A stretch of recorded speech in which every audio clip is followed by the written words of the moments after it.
Hey, Colonel Askew, good to be with you this morning. It's great to have you here at a safe COVID distance. I'm Evan Pettus, the 378th Air Expeditionary Wing Commander. Obviously, it's time to get to know you as a new team member, so could you tell us a little bit about yourself? What are you doing here and where'd you come from? Okay, good morning, sir. I'm currently stationed at Offutt Air Force Base. I'm a native Alabamian, married, have two sons and a daughter, and yeah, I'm glad to be here. Awesome. What are you doing for us? So I am the Expeditionary Mission Support Group Commander. So one of my big responsibilities is to ensure that we support operations here for the wing. Okay, what's your personal background? What would you grow up doing for the Air Force? So I'm a cyber comm guy by trade, have done tactical, operational, and strategic communications, and also done support for and led operational defensive cyber and DODN operations. So. Yeah, so one of the features of the Mission Support Group, if you will. Say again, sir? So there's cyber in our Mission Support Group. Yes, sir. Absolutely. Okay. Tell me a little bit about, you talked about the mission of the group, but where do you want to go with it? Where do you want to take it? Well, sir, we want to mature the capability of the base. Right now we're expeditionary. So as time goes on, we want to go from expeditionary to semi-permanent, but also to work through to enhance the warfighting capability of PSAB. Okay.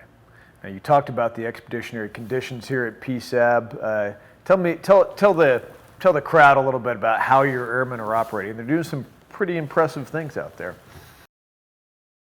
Basically, when you come to PSAB, there are WRM assets. There's a lot of above ground infrastructure, and that infrastructure has to be maintained. Also, plans have to be made to actually how do you mature that infrastructure from expeditionary to semi-permanent. So going into trailers, shower facilities, latrines, things of that nature to actually improve the quality of life for the airmen.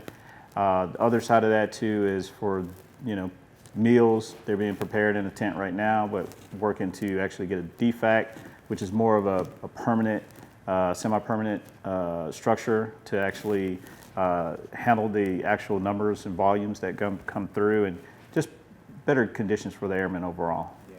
It always amazes me walking around here to see pipes for water and sewage and power lines and communications fiber running above the ground in between facilities, or sometimes airmen out there just digging trenches with picks and shovels, manually to lay that stuff a little bit below the ground to get out of the way of our key pathways. So it's really impressive to see what our team can do in a bare base environment like this.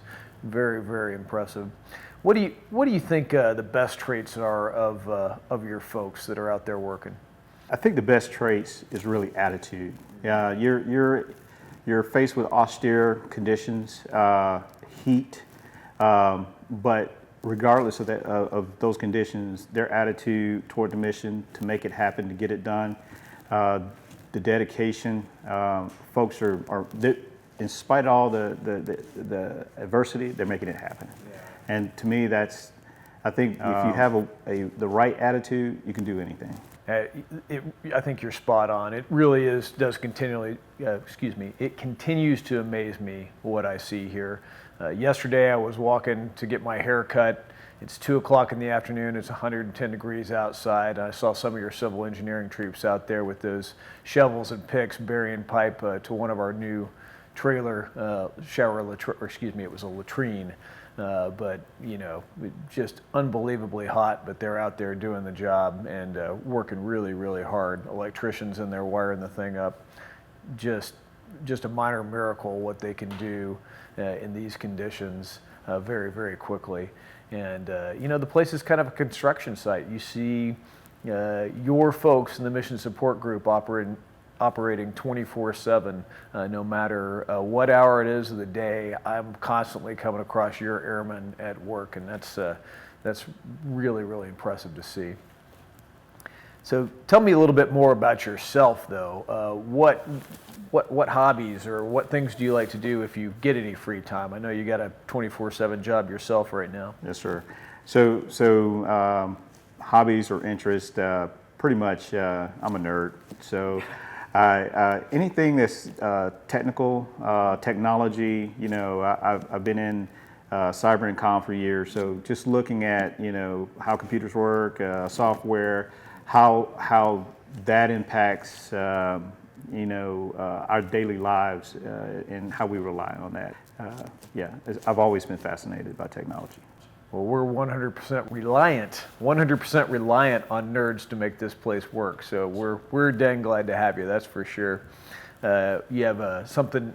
What are you passionate about? I mean, what really makes you tick? Well, over time, I think you have different passions in life, but I think at this point in my life is like how can I help others? How can I impart some of the things that I know now to younger people at a younger age, so that way they can have a little bit easier or progress in their career and their lives quicker. Do you have a hero or a role model? I do. I have two, and my parents. Yeah. So being a parent myself, you turn around and you realize how challenging it is to raise children, and then thinking back on all the things they had to do, they're my heroes.